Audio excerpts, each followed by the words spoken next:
Hamba yang sudah mempersiapkan boleh jadi berkat buat teman-teman di tempat ini. Di dalam nama Tuhan Yesus Kristus kami berdoa. Amin. Shalom, silakan duduk.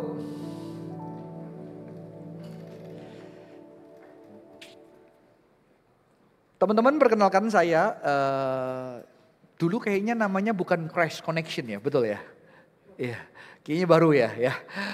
Dulu saya pernah berkhotbah di sini. Seingat saya waktu pandemi, waktu zaman-zaman pakai masker, ya. Kenalin, saya Johan Nugroho. Saya melayani di Sing Sanctuary Young Hearted Nurturing Community, satu ibadah kontemporer dari GKI Puri Indah. Saya juga coach di GBI LGF. Jadi kalau hari Sabtu saya di GBI, hari Minggu saya di GKI. Saya juga mengajar sekolah teologi, jadi di Purwokerto, STT Soteria. Dan saya merintis sebuah community for unchurched people, Christian, non-Christian, ateis, agnostik, LGBT, whatever, boleh datang di komunitas kami. Nggak ada baca firman, nggak ada baca Alkitab, nggak ada nyanyi, nggak ada persembahan. Nongkrong di kafe, kita ngobrol, kadang-kadang ngomongin gereja, ngomongin pendeta juga, saudara-saudara ya. Jadi orang-orang yang kecewa, pahit sama church boleh join di komunitas saya ya. Teman-teman, hari ini kita akan berbicara tentang self-help. Dan ketika berbicara tentang self-help, pertanyaannya adalah, siapa yang suka baca buku-buku self-help? Thank you. Thank you. Ya. Saya juga suka, karena anak saya juga saya suruh baca buku. Kalau dia sedang kesulitan berelasi, as a teenager, saya bilang, ya udah kamu belajar buku ini, bagaimana kamu berkomunikasi sama sesama teenagers ya. Nah, pertanyaannya, self-help itu apa, saudara-saudara? Menurut Cambridge Dictionary, self-help adalah tindakan menyelesaikan sebuah masalah untuk berhenti dari kebiasaan buruk, belajar skill yang baru yang dilakukan oleh diri sendiri. Jadi kita help ourselves by our own power. Benar nggak kalau self-help itu hanya melalui kekuatan kita? Benar nggak? No. Yang baca buku self-help tahu gitu. Kenapa kok nggak benar? Because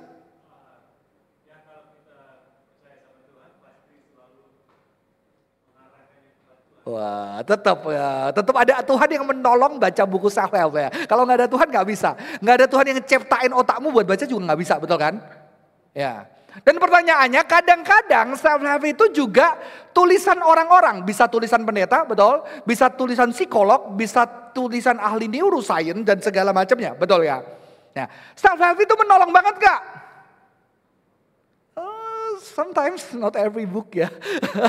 Not every book ya, but sometimes it helps ya. Contohnya Stoic philosophy ya kan. Kamu harus bisa discerning. Apa yang bisa kamu ubah, apa yang kamu gak bisa ubah. Dan kamu memutuskan gitu ya. Dan itu membuat kamu gak stres, betul? Itu membantu kadang-kadang. Tapi apakah semua self-help bisa mendantung? Jadi hari ini kita bisa belajar bagaimana self-help itu betul-betul kita lihat dari perspektif Alkitab, perspektif Kristen. Saya mau kasih contoh self-help.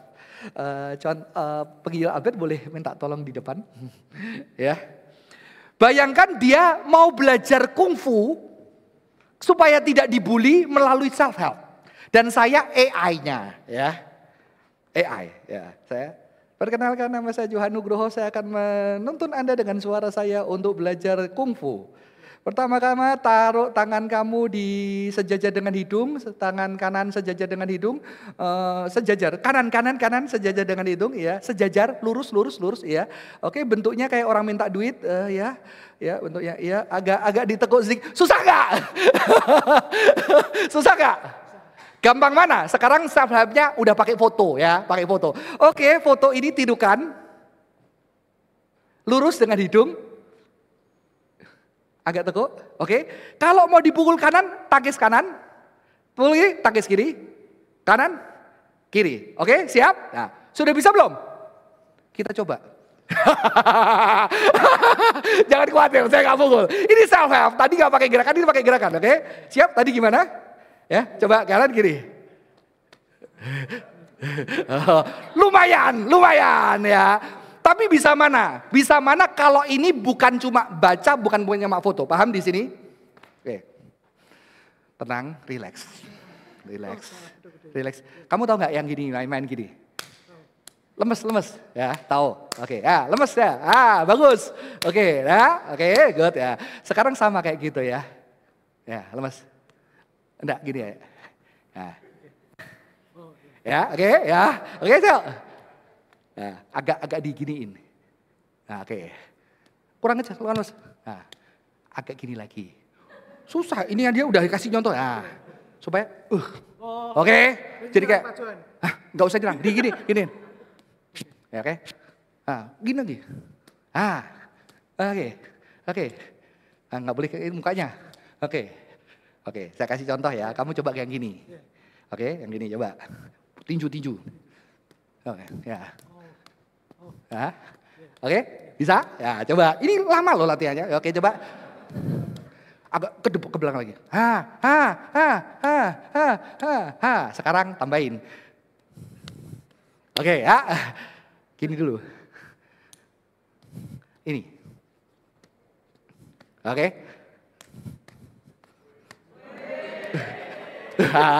Sekarang gak apa-apa. Sekarang tenang. Lihat sini saya, ya. Lihat sini. Gerakannya terserah, nggak usah mikir yang keluar apa gini terserah. Pokoknya lihat ini saya, lihat kelihatan kan? Ya, kelihatan kan? Nah, kelihatan kan? Oke.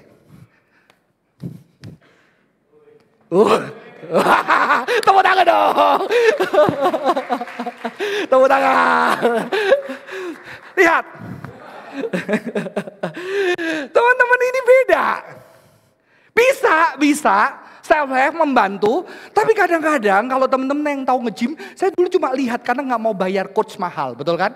Ternyata tetap salah angkat. Tetap encok, ya kan? Jadi ternyata self-help itu tidak betul-betul self-help.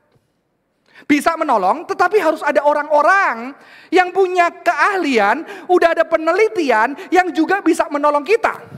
Jadi konsep self-help sendiri tidaklah self-help. Karena tetap ada orang yang mengajarkan, ada orang yang menyusunkan, ada orang yang memfoto. Jadi itu ada bantuan dan tangan orang lain. Jadi artinya apa? Manusia tidak bisa menyelesaikan masalahnya hanya dengan sendiri. Kalaupun itu tulisan, kalaupun itu AI adalah ciptaan otak manusia dan kecerdaan manusia yang tidak terbatas. Yang bisa menjadi berkat buat orang lain. Amin. Teknologi sangat powerful. Dulu zaman saya nggak ada Google. Nggak ada Google Map. Jadi saya kerja delivery service. Ketika ngantar makanan alamat pusing. Apalagi perumahan Indonesia tidak rapi sama sekali, betul? Apalagi kalau ternyata jalannya ditutup karena ada kawinan. Ya kan? Nggak bisa jalan, akhirnya Tuhan lewat mana? Tuhan tolong tunjukkan jalan. Nanti gimana makanannya dingin. Akhirnya ketemu jalan. Wah puji Tuhan, terima kasih Tuhan. Sudah kau tunjukkan jalan. Kalau nggak tunjukkan jalan, oh aku harus tetap bersyukur. Aku tetap bersyukur, nggak boleh ngeluh. Karena aku orang Kristen gitu kan.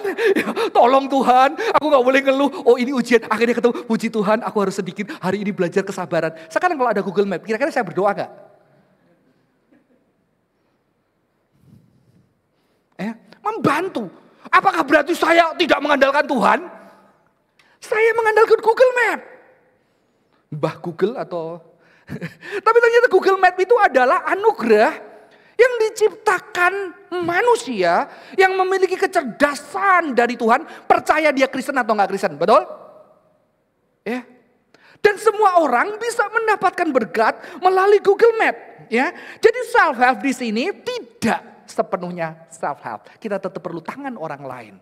Dan kalau kita percaya Tuhan, kalau orang yang nggak percaya Tuhan ya perlu orang lain. Tuhan aku nggak percaya, tapi kalau kita yang percaya Tuhan, kita bisa melihat semua yang diciptakan manusia, keahlian-keahlian itu juga dari anugerah Tuhan. Jadi tidak.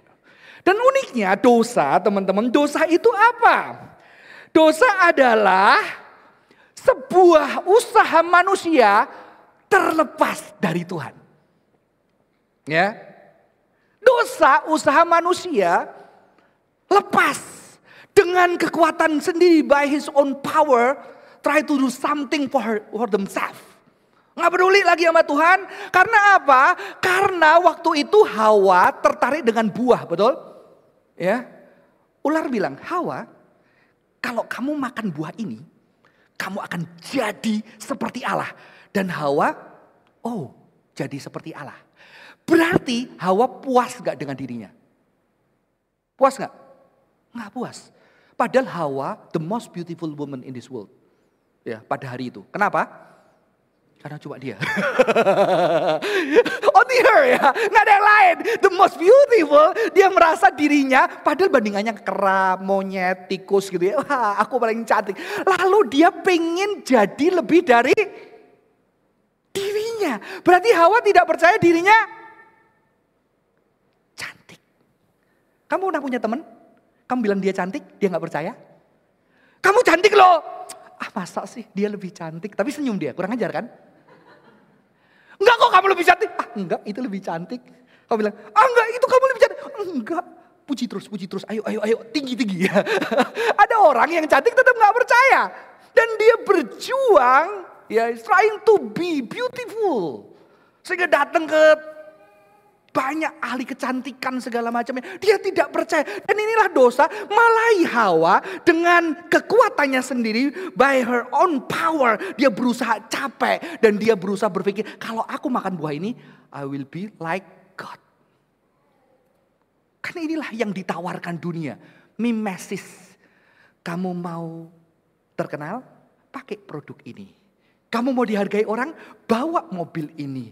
Kamu mau dipuji, bawa tas ini. Jadi kalau kamu dibandingkan tas itu, kamu kalah. Karena apa? Kalau kamu bawa tas dipuji, kalau kamu doang gak ada yang puji kamu. Jadi belilah tas yang lebih berharga dari dirimu. Yang bisa engkau dipuji daripada tasnya. Ya kan? Ibu-ibu tuh luar biasa ya. Beli tas katanya bisa tahan api. Ya. Emang kalian ibu-ibu waktu kumpul, ayo kita coba tas siapa yang tahan api lebih lama. Ada perapian, wah Hermes gitu ya, Louis Vuitton gitu ya. Wah ini pemenangnya. Emang ibu-ibu mau jadi pemadam kebakaran? Ya kan? Saudara-saudara itu menjadi sebuah kebanggaan dengan apa? Dengan kekuatan kita, itulah dosa. Dosa justru dengan bantuan diri kita ya. Kita bisa mengatasi masalah kita. Dan ini masalah. Banyak orang merasa gak butuh orang, gak butuh teman, gak butuh counselor. Karena aku bisa baca buku self-help. Memang benar bisa teman-teman. Tapi akan beda ceritanya kalau gak ada yang nolong kamu. Kamu cuma punya buku berdoa sama Tuhan. Tuhan bisa pakai itu, betul? Tapi banyak orang, ada orang yang mau nolong. Enggak, gue gak butuh, gue bisa. Gue ada banyak buku, gue pinter. Anak saya, ya. Anjing kami, kecintaannya dia, suatu hari anjing kami, langsung dia buka Google, Pak segera ke dokter, anjingku punya kelainan jantung. Dia kena heart attack, sebentar lagi ini umurnya tidak panjang. Lu pernah sekolah kedokteran anjing gak? Sampai hari ini anjingnya hidup gak saya dokter? Ya. Lalu tahu-tahu anak saya panik, Pak aku kena panic attack. Hah? Kenapa panic attack? Iya Pak.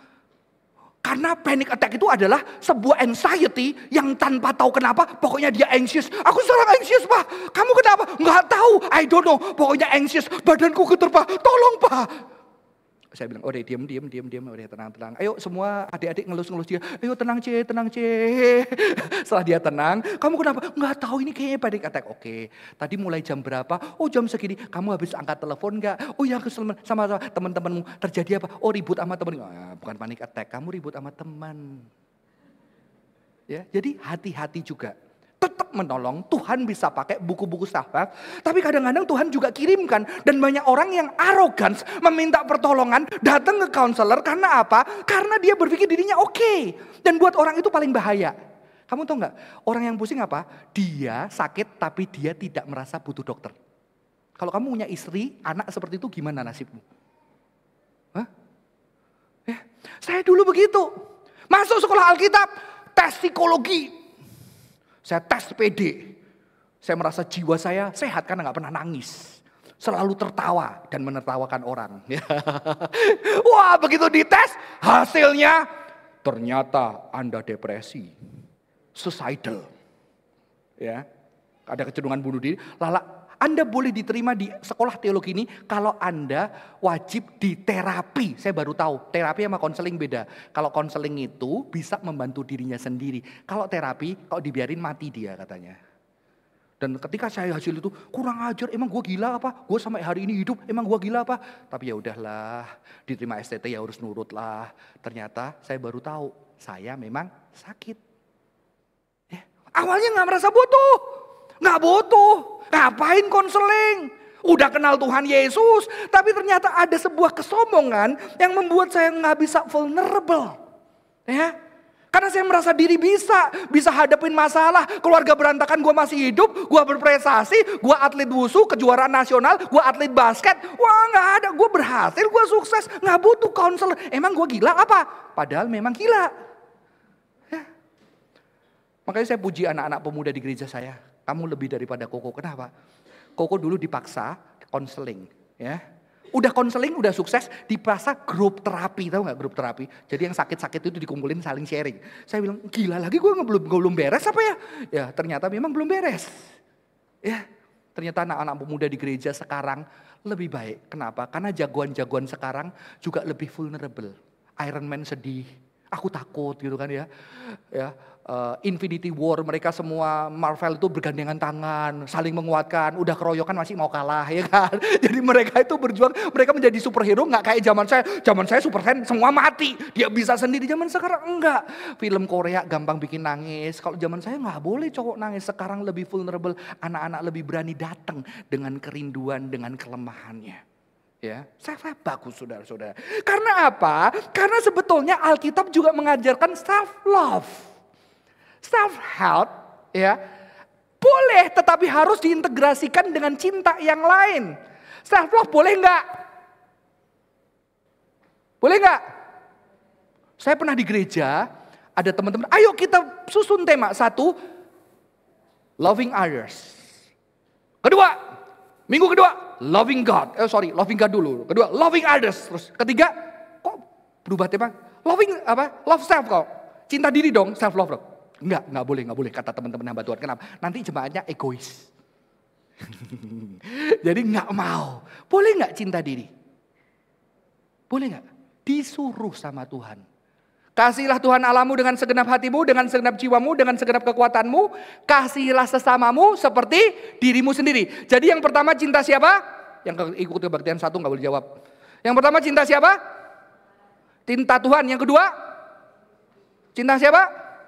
Diri. Yang ketiga cinta sesama. Sesama terakhir. Diri yang pertama. Kedua. Oke. Anak-anak cinta papa atau mama dulu? Yang pertama cinta papa atau mama? Papanya suka marah, mama aja. Mamanya cerewet, papa aja. Suka mana? Harus cinta mana dulu? Cinta mana? Karena mama papaku gak seperti Tuhan, udah Tuhan aja. My name is long like God. Ya, aku cinta Tuhan aja, semua bisa cinta papa mamaku yang gak kayak Tuhan gitu ya. Papa mama. Sekarang saya tanya, kalau berkelahi tonjok dulu, tangkis dulu atau tangkis dulu baru tonjok? Kamu tangkis dulu baru tonjok atau tonjok dulu baru tangkis? Hah? Ada jurus yang cuma nonjok karena penyerangan adalah pertahanan yang terpaling baik gitu ya. Makanya kalau ribut sama pacar serang dulu ya. Daripada kamu kena serang. Teman-teman, di dalam bela diri itu ada bela diri timur itu kadang-kadang kan binary itu kiri atau kanan atau kiri. Kenapa ke kanan kiri? Ya kan? Makanya di dalam bela diri timur ada yang namanya gerakan Wing Chun.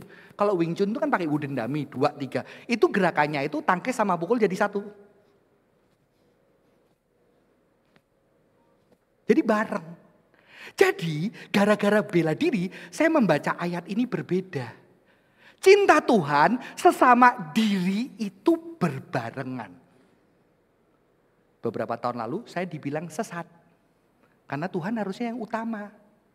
Padahal ayatnya perintah yang pertama kasihlah Tuhan Allahmu dengan segenap hatimu, segenap jiwamu. Perintah yang kedua yang sama dengan itu. Jadi Alkitab kita ditulis dengan Hebraic worldview. Hebraic worldview, kedaulatan Allah dan kebebasan manusia itu barengan. Enggak satu mana lebih dulu, mereka barengan. Ya. Saya tanya, cinta Tuhan buktinya apa? Mengasihi sesama. Jadi kalau mengasihi sesama mencintai Tuhan atau sesama? Nah, mengasihi sesama mencintai diri enggak? Kenapa? Oh, gini loh. Kalau kamu nanti siapa calon pacar ya? Pacar ya? Oh, belum. Oh, pacar. Sudah? Oh, kapan nikah? Enggak. Oke, aku tanya, siapa namanya? Siapa namanya? Nadia. Cowoknya namanya siapa Nadia? Adrian. Nadia kalau Adrian sehari minum boba 3 dan gulanya normal selama 5 tahun. Kira-kira dia sedang cinta kamu gak? Kenapa? Kebanyakan gula lebih sakit bikin kamu nangis. Ya kalau bikin kamu nangis, nanti dia cuci darah, dia gak bisa kerja. Lu yang kerja bayarin cuci darahnya dia. Terus nanti dia gak mengasih jemaat iuran dia untuk cuci darah. Paham ya? Tapi dia mencintai dokter ya.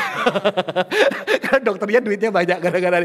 Ngerti ya maksud saya ya. Jadi dia tidak mencintai sesama ketika dia tidak mencintai dirinya. Dia cinta Tuhan enggak? Enggak, karena tubuhmu adalah bait Tuhan. Itu ketiga hal yang bersamaan dan tidak terpisah. Puji Tuhan saya tidak dibilang sesat gara-gara ada seorang profesor yang bernama Richard Pratt. Ya, dia bilang gini, mencintai Tuhan dan sesama itu seperti orang lari, ya tiga-tiganya sampai ke finish barengan. Ada kan juara barengan tiga-tiganya kan? Tapi Richard Pratt masih sedikit bilang gini, tapi kalau di mikroskop 0,001 cinta Tuhan maju dikit gitu ya. Ya boleh lah ya.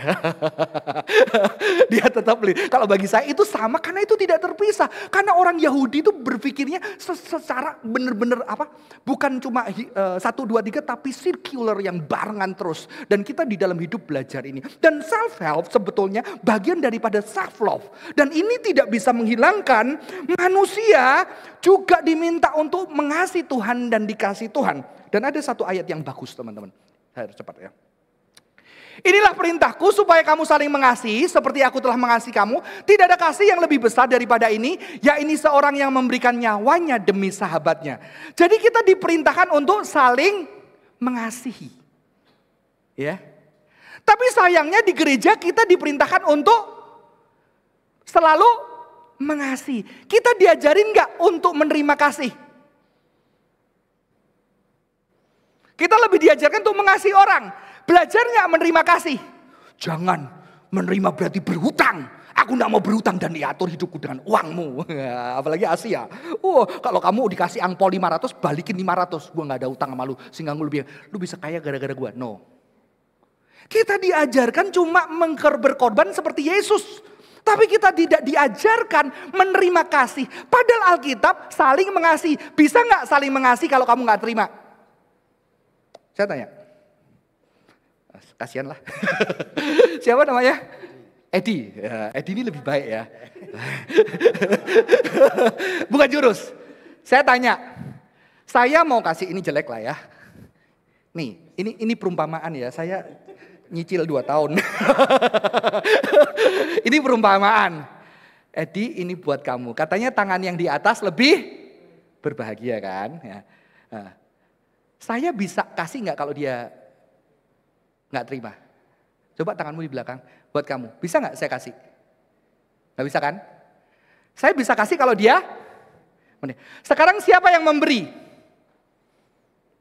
Saya memberi, dia menerima. Dia menerima atau memberi? Dia memberi juga nggak? Memberi tangan. Dia memberi kesempatan saya memberi. Paham? Kalau saya nggak menerima, dia nggak mau, saya bisa memberi nggak? Jadi sebetulnya di sini adalah saling memberi. Dia memberikan saya kesempatan untuk saya bisa kasih dia. Sehingga dia bisa kasih. Dan kamu tahu lebih bahagia mana?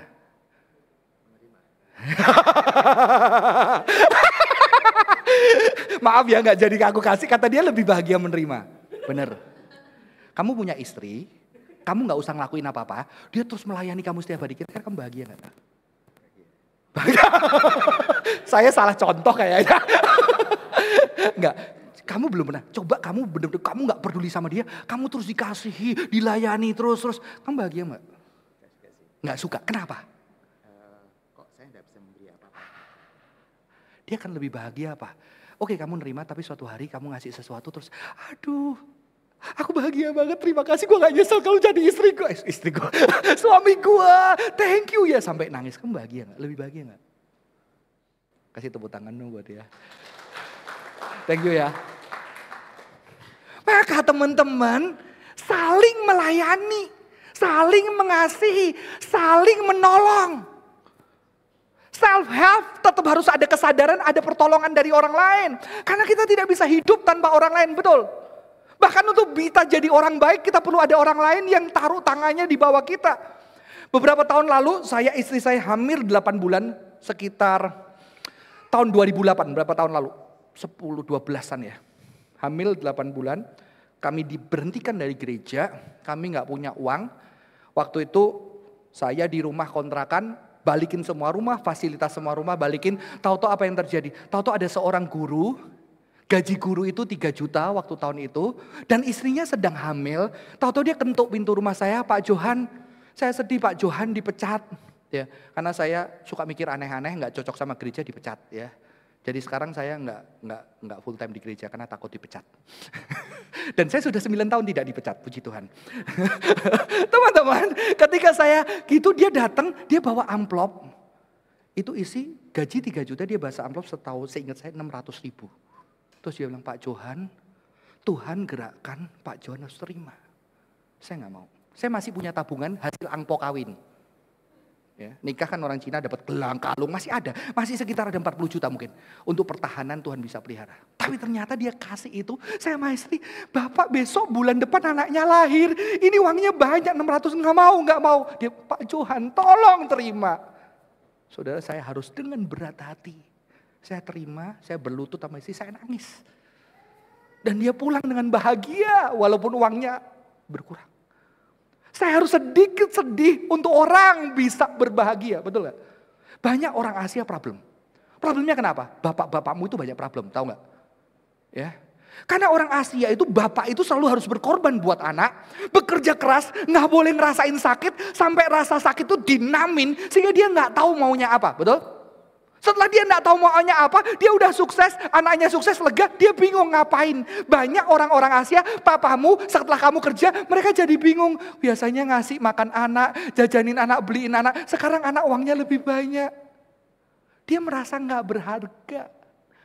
Dan tahu-tahu kamu traktir dia, kamu beliin dia hadiah. Enggak, mama gak perlu, yang penting kamu bahagia, gak apa-apa. Kamu bahagia gak? Banyak dari kita gak ngerasa bahagia, kenapa? Kita lihat orang tua kita berat, kita pengen tolong mereka, dan kita berjuang, kita mau jadi pinter, jadi sukses ketika nolong mereka. Gak butuh mama, mama udah cukup, yang penting bahagia. Dia sudah tidak bisa menerima cinta, kan dia udah merasa diri mampu. Ini problem.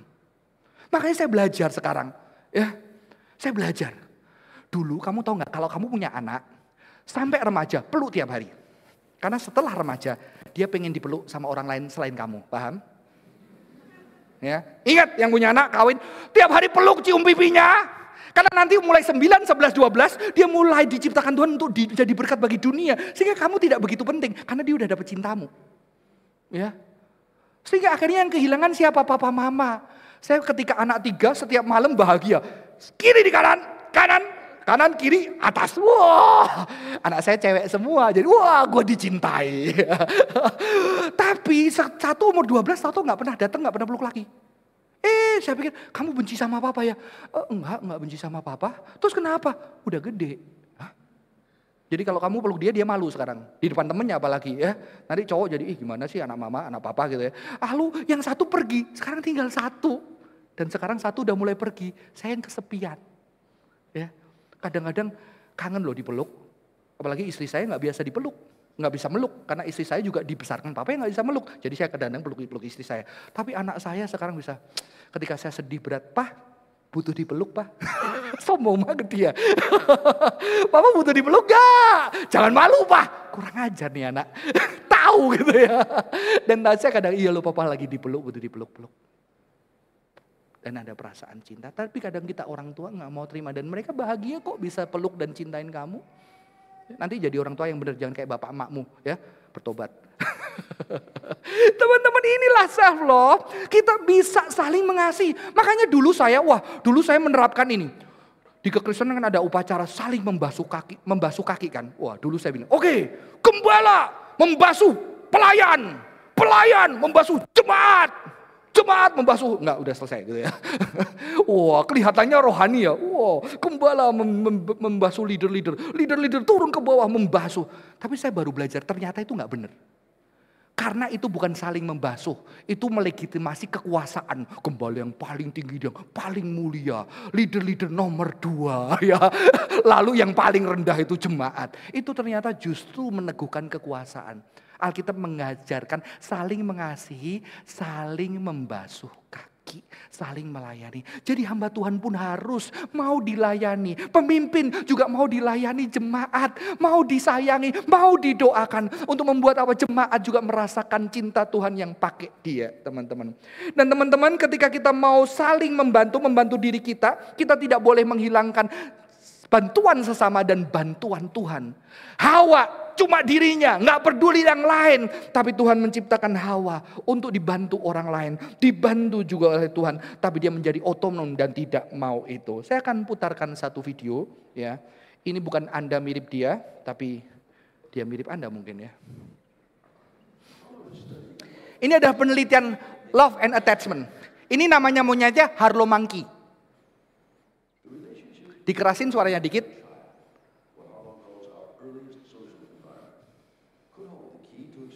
Dia kan dikasih 2 boneka.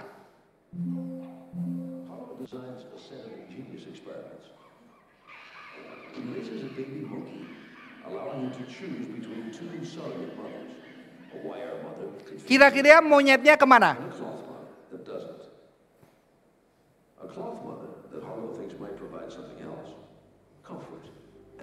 Comfort and love sama makanan dan minuman.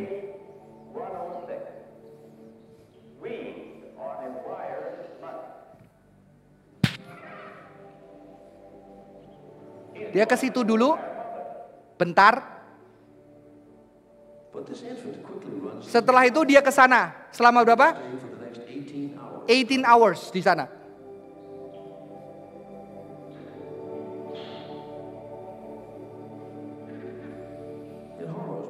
Choosing nurturing over sustenance.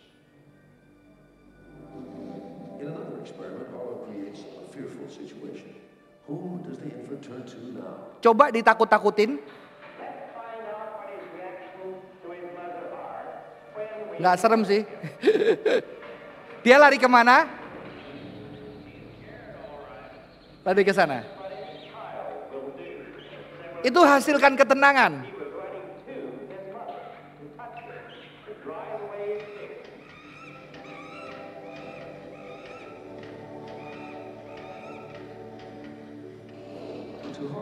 Selalu lari ke sana. Kalau kamu punya anak, ada petir pasti peluk kamu. Padahal kamu disambar petir juga mati. Ya kan?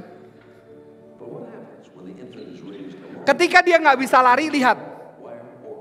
Dia nggak bisa lari, lihat.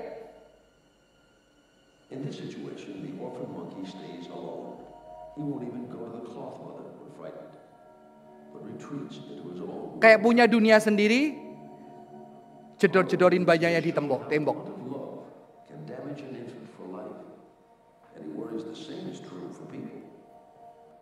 Jadi teman-teman, manusia diciptakan Tuhan sejak bayi. Kita tidak berdaya untuk digendong. Bahkan Tuhan kita, Yesus, menjadi seorang bayi yang bergantung pada air susu Maria, didekap, dinyanyiin Nina Bobo, versi Yahudi. Kalau di Indonesia, kalau bahasa Inggris apa ya, Nina Bobo ya? Bukan silent net ya. Apa? Kalau Indonesia Nina Bobo, oh Nina Bobo. Mau anaknya cowok tetap Nina. Ya kan? Nina Bobo. Dipeluk, dicium untuk merasakan kedekatan. Kamu tahu gak kenapa? Karena tubuh kita kalau didekap orang itu akan muncul di otak kita hormon rasa cinta namanya oksitosin. Hormon itu yang membuat kita percaya dekat. Dan Tuhan anugerahkan hormon itu ketika ibu sedang mengandung bayinya, ketika dia lahir normal, hormon oksitosin di anak di ibu itu meledak. Hormon itu yang membuat apa? Kalau kamu sudah dikhianati kamu masih tetap percaya. Makanya nanti gereja ini supaya ramai kita semprot hormon oksitosin. Kasih uangmu gitu ya. Percaya. Lah itu membuat cinta. Tapi kalau lahir normal enggak. Tapi kalau lahir sesar enggak normal. Tapi enggak selesai itu, Tuhan kasih ketika anak menyusu, maka dia otaknya keluar hormon cinta, hormon oksitosin. Sayangnya makanya anak papa kalau sama anak kan jauh ya. Karena enggak ada hormon oksitosin yang meledak. Kalau mama langsung. Makanya kalau perempuan begitu punya anak, Ditanya, kamu lebih sayang suamimu sama anak? Rata-rata menjawab lebih sayang anak. Karena dia dari perutnya. Makanya kalau pria kan begitu lahir, anakku. Ketukar enggak? Anakku. Anakku, di situ baru muncul cinta yang lebih dalam. Sayangnya Asian culture tidak dekat dengan pertolongan, pelukan, sentuhan. Betul? Padahal Tuhan kita menciptakan manusia dengan sentuhan. Dari debu tanah disentuh. Habis itu Albert, coba kalau tahu-tahu saya datang, ya, terus saya sentuh mukamu. Serem gak? Serem. Halo gitu ya. Terus saya ke telinganya. Kenapa? Karena menurut ahli ini adalah lambang keintiman. Ketika Tuhan menyentuh dan dia menghembuskan nafas, itu adalah lambang keintiman dan kedekatan. Karena mulut bibir itu untuk ciuman kepada orang yang paling dekat. Jadi manusia diciptakan dengan sentuhan, dengan cinta, tidak dengan sendirian. Maka punya jari-jari untuk memeluk dan dipeluk. Maka ketika kita berbicara tentang self-help, self-love, itu tidak boleh terpisahkan dari kenyataan Tuhan mau menyentuh. Dan hari ini kita harus belajar self-love dunia, self-help dunia ternyata tidak pernah meniadakan orang lain. Self-help dunia memerlukan orang lain untuk mengajar. Tapi self-help yang ada di Alkitab juga memberikan sesama kita Tuhan untuk menyatakan cintanya. Maka kita perlu satu hal, kita perlu belajar vulnerable di hadapan Tuhan. Menjadi rentan ya, karena pengakuan ketidakberdayaan ini. Slide selanjutnya yang membuat kita bisa menerima anugerah Tuhan. Ya, boleh slide selanjutnya. Kita perlu menjadi vulnerable di hadapan Tuhan dan sesama dan diri. Dan pengakuan akan ketidakberdayaan kita adalah gerbang anugerahnya yang tampak nyata. Sayangnya di gereja Kristen, kalau ditanya, halo hari ini gimana kabarnya? Puji Tuhan. Habis putus cinta, haleluya. Habis bangkrut, baik. Ya kan? Saya ketemu Bapak. Halo Bapak, puji Tuhan. Gimana kabarnya? Shalom. Kerjaan oke? Haleluya. Gue ngomong sama manusia atau malaikat ya? Malaikat kayaknya gak kayak gini. Kayaknya Yesus juga gak kayak gini ya. Sekarang saya tanya, gimana kabarnya? Ya, gak berani kan? Coba jujur, diem, tanya badanmu dulu. Kalau capek, lemes, kecewa, marah, seneng, datar, jawab bareng-bareng, oke? Coba diem. Gimana ya gue hari ini? Sekarang, siap ya? Gue tanya, jawab rame-rame. Gak boleh sama. Oke siap? Gimana kabarnya? Pegel, ya, lelah, senang. Itu baru Kristen ya. Itu yang benar, kita harus vulnerable dengan diri kita. Sehingga banyak orang datang ke gereja gak vulnerable. Datang ke gereja harus kelihatan oke. Apalagi kalau sipit-sipit Chinese culture. Saya ketemu anak muda di gereja saya. Lagi gak ada kerjaan datang ke rumah. Bapaknya bilang, kamu mau ke tempatnya Coach Johan jangan sampai tahu kamu gak ada kerjaan ya. Malu-maluin loh kalau gak ada kerjaan. Kamu jangan cerita masalah papa mama ya. Karena itu aib ya. Gak boleh. Akhirnya kita datang kepada orang lain dengan semua topeng, jembatan, segala macam. Akhirnya self-help itu lebih membantu karena kita bisa sendiri gak maluin orang. Padahal Tuhan datang letih lesuh berbeban berat. Datang kepada aku. Semua yang hancur hati. Tuhan deket sama orang-orang yang hancur. Pernahkah kamu datang sama temanmu, tolongin aku. Aku lagi kesepian, aku butuh teman. Biasanya kan kamu gini, jalan yuk. Kalau gak bisa gak apa-apa loh. Udah takut ditolak kan? Jangan sungkan gak apa-apa padahal kamu perlu datang. Ada seorang ahli namanya Henry Nouwen, seorang spiritual, dia bilang apa? Dia orang yang sangat rentan. Suatu hari malam-malam dia tokoh yang hebat, pembicara, penulis buku spiritualitas. Tahu-tahu malam dia chat sama temannya. Aku lagi takut, aku lagi kesepian, aku ngerasa gak disayang. Bisa gak kamu telepon sama aku? Seorang tokoh besar. Dia berani vulnerable untuk orang bisa bantu dia.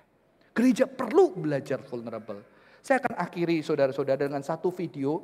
Video ini bukan gereja, tapi ada satu korban sekte yang namanya Children of God.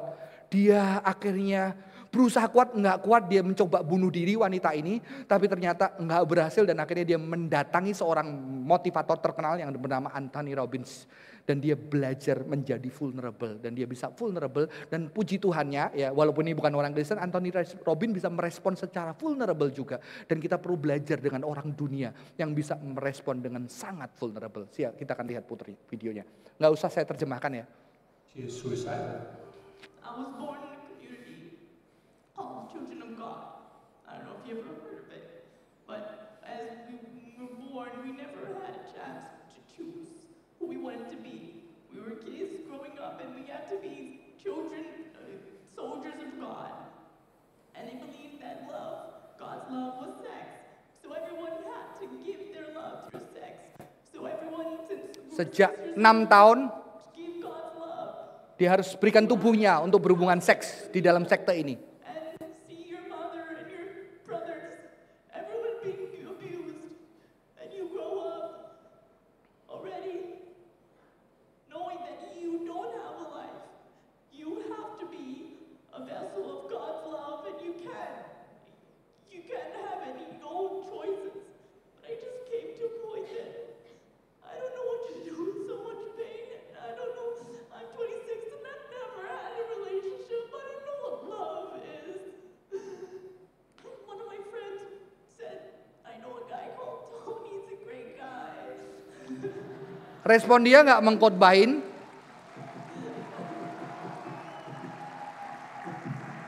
Dia menangis bersama itu.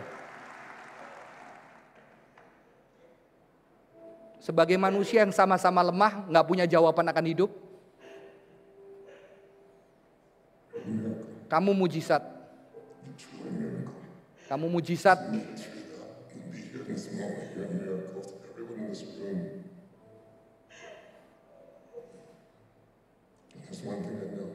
Satu hal yang ku tahu, out of insane insanity, out of pain, melewati kegilaan, sakit yang begitu dalam, ketidakadilan, you've not been through pain, you've been through kamu spiritual. mengalami spiritual pain. It's beyond what most people could ever imagine. Nggak bisa dibayangkan. You haven't deserved any of it. Kamu nggak layak buat semua itu.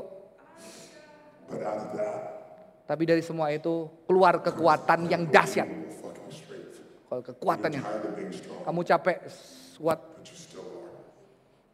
Teman-teman, kita perlu belajar vulnerable dan dunia butuh. Tapi kadang church too holy. Kita perlu seperti Yesus yang turun ke dunia menangis bersama-sama dengan orang-orang yang terluka. Sayangnya ini justru terjadi bukan di gereja. Saya minta musician boleh ke atas. Ketika kita vulnerable, kita berjumpa dengan Allah yang vulnerable. Allah yang menyentuh dan menyembuhkan luka-luka kita dengan luka-luka Dia. By His wound we are healed. Boleh self-help? Boleh self-help. Tapi self-help itu tidak meniadakan cinta orang lain yang kita butuhkan. Karena tubuh kita dicipta untuk disentuh, dipeluk orang-orang yang kita cintai. Dan Tuhan juga mau mencintai tubuh kita.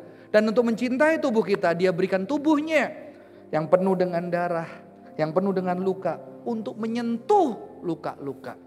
Saya nanti pengen lagu sekali Yesus tadi nanti ya. Jadi Dia menyentuh dengan luka-luka kita, supaya kita disembuhkan. Dan bukan hanya disembuhkan, setelah kita didekap dengan kasih orang lain. Sudah banyak orang yang mendekap saya untuk merasakan dicintai. Sekarang giliran saya dekap banyak anak-anak. Saya melayani banyak anak yang cerai papa mamanya. Anak yang pernah dilecehkan guru. Anak yang pernah dilecehkan oleh pendeta sehingga dia tidak bisa sesuka lawan jenis. Saya peluk mereka. Karena tubuh mereka pernah dilecehkan. Mereka perlu pelukan yang tulus. Pelukan orang-orang yang pernah dipeluk dengan kasih Yesus. Ada satu anak ketika papa mamanya cerai, dia pertama marah, capek. Papa mama ribut terus, udah cerai aja. Capek lihat ribut, ngancem cerai, nggak cerai. Papanya selingkuh, udah beberapa kali, udah janji sama dia, tetap selingkuh lagi, dia kecewa, dia pahit, udah cerai, udah selesai aja, udah berhenti, nggak usah. Tapi ternyata mereka benar-benar cerai.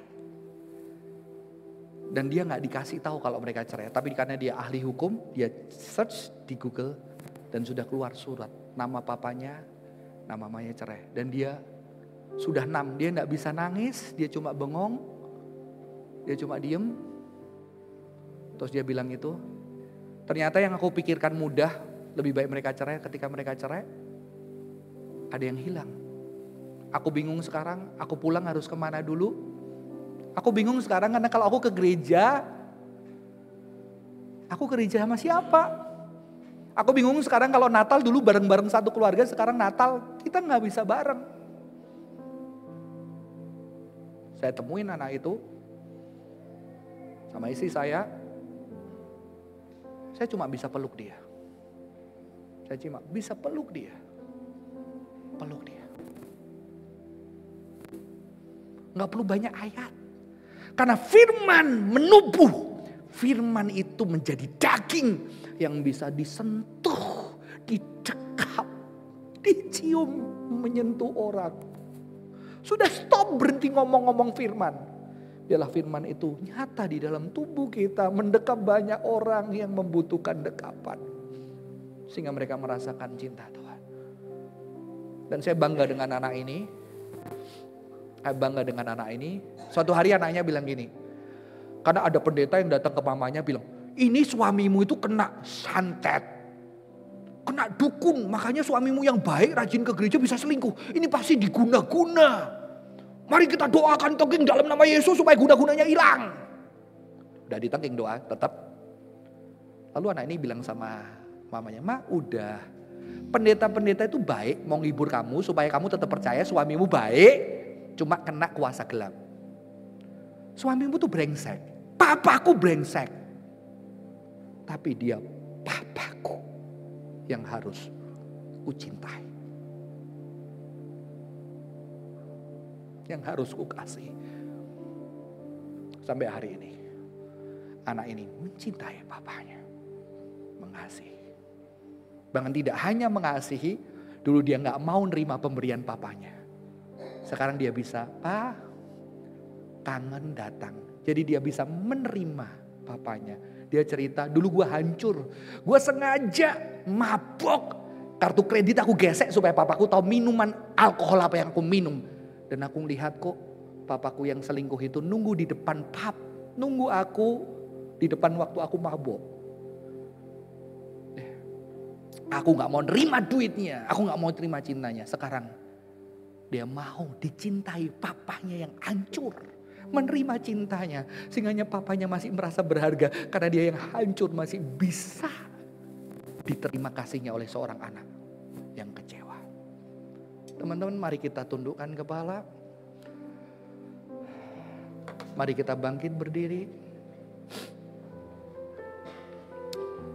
Saya ajak kita, meminta kita membayangkan wajah satu orang yang kita merasakan cinta Tuhan.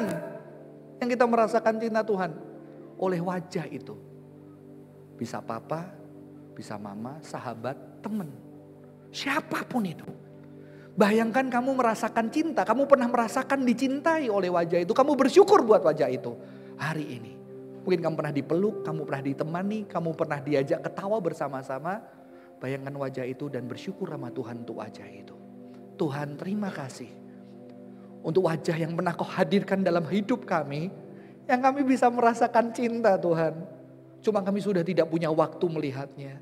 Ada wajah itu yang menyentuh kami, menjamah kami, merasakan cinta Tuhan. Dan saudara-saudara, bolehkah nanti suatu hari atau sekarang mungkin sebetulnya wajahmu juga dibayangkan oleh orang lain. Cuma mereka belum bicara sama kamu. Bahwa wajahmu muncul. Papa. Nanti kalau kamu gak ada. Wajahmu lah yang muncul di memori anakmu. Karena mereka sekalipun kamu terbatas jadi orang tua. Tapi mereka juga pernah merasakan cinta yang besar dari papa yang terbatas. Suami, istri, siapapun itu. Teman-teman, kamu akan diingat. Kalau sampai kamu gak ada, papa mamamu juga akan menangis karena wajahmu pernah menyinari, membuat mereka tertawa dan berbahagia dan merasakan cinta Tuhan yang besar melalui kehadiranmu. Percayalah, kehadiranmu adalah anugerah Tuhan yang diberikan buat banyak orang. Dan banyak orang sedang menanti engkau membuka hati untuk menerima cinta Tuhan melalui mereka. Dan biarlah engkau belajar membuka matamu, membuka hatimu untuk menerima cinta Tuhan dari orang lain. Dan dari Tuhan sendiri. Sekali Yesus, selamanya Yesus.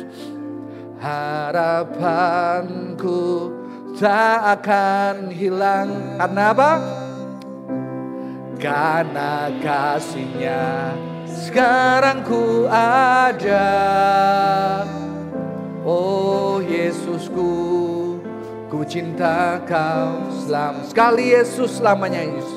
Sekali Yesus, selamanya Yesus. Harapanku tak akan hilang. Karena kasih-Nya sekarang ku ada. Oh Yesusku, ku cinta kau selamanya. Mari kita berdoa. Tuhan berkatilah setiap kami. Biarlah kami menjadi pribadi yang vulnerable. Berani terbuka akan kelemahan kami. Dan menerima orang-orang di sekitar kami mencintai kami. Memperhatikan kami. Dan bukan hanya itu, kami juga belajar vulnerable. Membuka hati kami untuk memperhatikan orang di sekitar kami. Supaya kami bisa merasakan cinta Tuhan. Wajah Tuhan melalui wajah sesama kami. Berkati anak-anakmu di dalam pergumulan. Berkati gereja ini. Di dalam nama Tuhan Yesus Kristus kami berdoa. Amin. Boleh senyum kanan kiri. Kalau keluarga boleh peluk dong. Boleh pegang pundaknya. God bless you. Silakan duduk saudara. Beri kemuliaan buat nama Tuhan.